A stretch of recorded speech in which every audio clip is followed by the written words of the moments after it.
For today's video ay magluluto na naman tayo ng pangmalakasang potato chicken salad na sobrang sarap. Umpisahan natin sa pagpapakulo ng patatas hanggang sa lumambot. Kung gusto nyo naman na mabilis lumambot ay hatiin ito o di kaya ay hatiin sa 4 na piraso.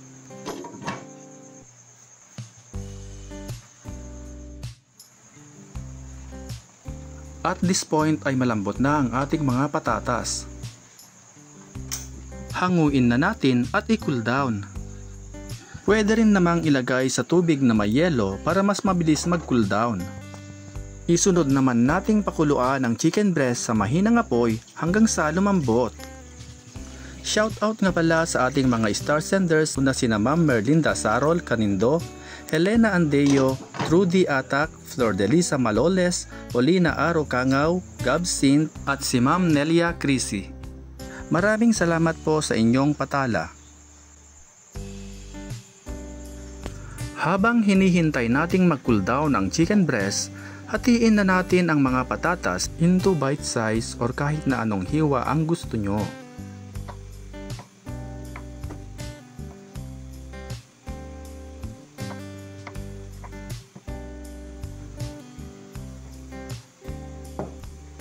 Pagkatapos ay ilagay natin ito sa mixing bowl. At dahil malamig na ang ating chicken breast, ay himayin na natin ito. Saka natin ilagay sa patatas. Maglagay rin tayo ng sibuyas, celery stalks,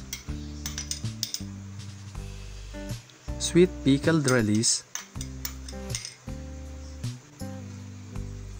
pineapple tidbits, sugar, salt, ground black pepper, at mayonnaise. Pagdating sa mga sukat ay tansyahan lang po.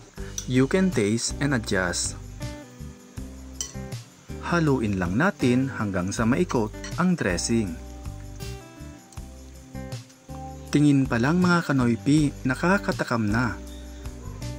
Siguradong magugustuhan ito ng buong pamilya. Ano kayang masarap i-partner sa salad na ito? I-comment nyo nga mga kanoypi. At i-comment nyo na rin kung saang lugar kayo nanonood para alam namin kung saan nakaabot ang video na ito. Pwede rin tayong maglagay ng dahon ng celery. Ito ay optional lamang. Ang sarap nito mga kanoypi.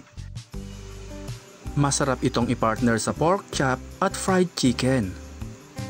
Maraming salamat sa panonood at huwag kalimutang i-share at itag ito sa mga friends and family mo. At kung bago ka pa lamang dito sa aming page ay mag-follow ka na para updated ka lagi sa aming bagong recipe. Kain na mga kanoypi! Hanggang sa muli!